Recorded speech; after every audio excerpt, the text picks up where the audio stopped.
Welcome to the Prodes channel. Today we explain Prophets Kings 1 chapter 19 in a clear and simple way, step by step. We're going to dive right into the plain text, what is known as the Peshat. That means we aren't looking at deep mystical interpretations or complex allegories today. We are just going to look exactly at who is involved, what happens, where they go, and why. Now, if you've ever felt completely exhausted, totally isolated, or just in desperate need of a renewed sense of purpose, I can promise you, the events in this specific chapter are really going to resonate with you. So here is our roadmap for this step-by-step walkthrough. We'll start with Elijah fleeing to the wilderness, followed by his incredible journey to Mount Horeb. After that, we'll listen for the gentle whisper, outline his 3 new appointments, witness the call of Elisha, and wrap it all up with a recap of our key lessons. Part 1. Fleeing to the wilderness, escape and despair. Our explainer actually kicks off with a really tense situation. King Ahab just went and told Queen Jezebel everything Elijah had done to the prophets of Baal. And as you might expect, Jezebel is furious. She sends a terrifying, direct message to Elijah, swearing by the gods that she is going to take his life by the very next day. So Elijah's terrified. He literally flees for his life. He runs all the way to Beersheba, which is down in Judah, and he leaves his servant behind there. But Elijah doesn't stop. He wanders completely alone, a full day's journey deep into the harsh, unforgiving desert. Finally, he just collapses under a broom tree. He hits an absolute breaking point. He actually asks God to just end his life right there, crying out, "It is enough. Now, O Lord, take away my life, for I am not better than my fathers."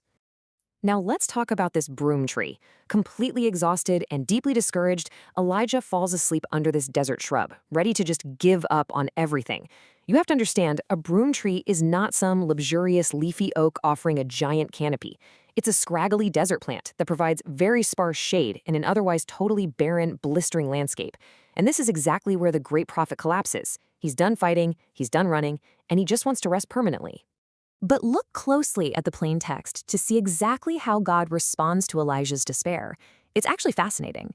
Before any massive spiritual revelations happen, God simply sends an angel to address Elijah's basic physical needs. Why? Because the upcoming journey is physically just too much for him in his current state. The angel touches him, wakes him up, and provides a cake baked on hot stones, along with a jar of water right by his head.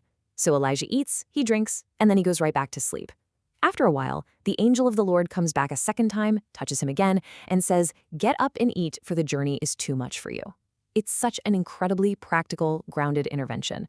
Food, water, and sleep first. Part 2. Journey to Mount Horeb, the long walk. So now that his immediate physical exhaustion has been dealt with, Elijah begins an absolutely epic journey. Strengthened by that specific divine nourishment, Elijah gets up and walks for 40 days and 40 nights. Think about that time frame. He walks all the way until he reaches Mount Horeb. The text makes a very clear point to tell us that this angelic food is exactly what sustained him for this immense, grueling duration. Now, Horeb is famously known in the text as the mountain of God. And upon arriving at this destination, he finds a cave and settles in to spend the night there. While he's in the cave, God finally speaks to Elijah, asking him this really profound, probing question. "What are you doing here, Elijah?" And Elijah's response? Well, it's a massive outpouring of his exhausting, exasperated grievances. He answers that he has been very zealous for the Lord, but from his perspective, it's all been for nothing.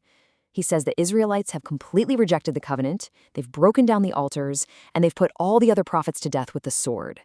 In his tired, overwhelmed mind, he is the absolute last one standing, and now they are actively trying to kill him too. Part 3. The gentle whisper, revealing the divine. God then tells Elijah to go and stand out on the mountain because the Lord is about to pass by. And what follows is a brilliantly dramatic sequence. First, a great and incredibly powerful wind tears the mountains apart and literally shatters the rocks. But the text explicitly notes that the Lord was not in the wind. Right after the wind, there's a massive shaking earthquake.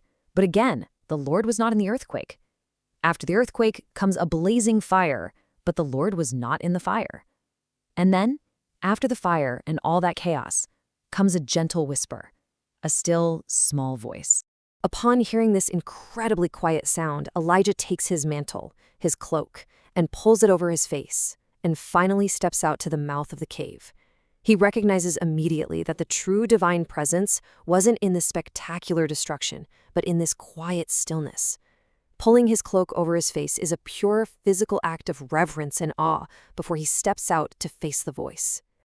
Now here's where human nature really shines through the text. The voice asks him the exact same question again. "What are you doing here, Elijah?" And Elijah? He stubbornly repeats his exact same complaint of total isolation, word for word. He repeats that he has been zealous, that the altars are broken, the prophets are dead, and he alone is left. It goes to show that even after experiencing this profound, earth-shattering revelation of God's presence, Elijah is still deeply stuck in his own perspective of despair. Part 4. 3 new appointments, a renewed mission. Instead of indulging Elijah's despair or giving him a comforting speech, God gives him a highly specific 3-part mission. God says, "Go back the way you came and return to the desert of Damascus to anoint new leaders." God doesn't argue with Elijah's feelings. He provides concrete instructions that force Elijah to look forward. And let's clarify what this means. The act of anointing is highly significant in the plain text. It means physically pouring oil on someone, marking them out with authority for a very specific, sacred purpose, whether they are stepping up as a king or as a prophet. So, Elijah is given his to-do list. He's told to anoint Hazael as king over Aram, Jehu the son of Nimshi as king over Israel, and Elisha the son of Shaphat from Abel-Meholah to succeed him as prophet. It's a very systematic plan. The text states plainly that Jehu will put to death anyone who escapes the sword of Hazael, and Elisha will deal with anyone who escapes Jehu. God is putting a comprehensive leadership structure in place to deal with the idolaters. And I love this beautiful contrast right here. God directly corrects Elijah's misconception with hard facts. Elijah kept saying, "I am the only one left." But God replies, "Yet I reserve 7,000 in Israel, all whose knees have not bowed down to Baal, and all whose mouths have not kissed him." Boom. Reality check. Elijah was never actually as alone as he felt. There were 7,000 faithful people standing firm right alongside him. Part 5. The Call of Elisha, Passing the Torch.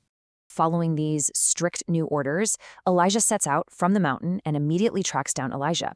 And the text gives us a great little detail about exactly what Elisha was doing when Elijah found him. He was hard at work plowing fields with 12 yoke of oxen. Elisha himself was driving the 12th pair. This specific plain text detail tells us a lot.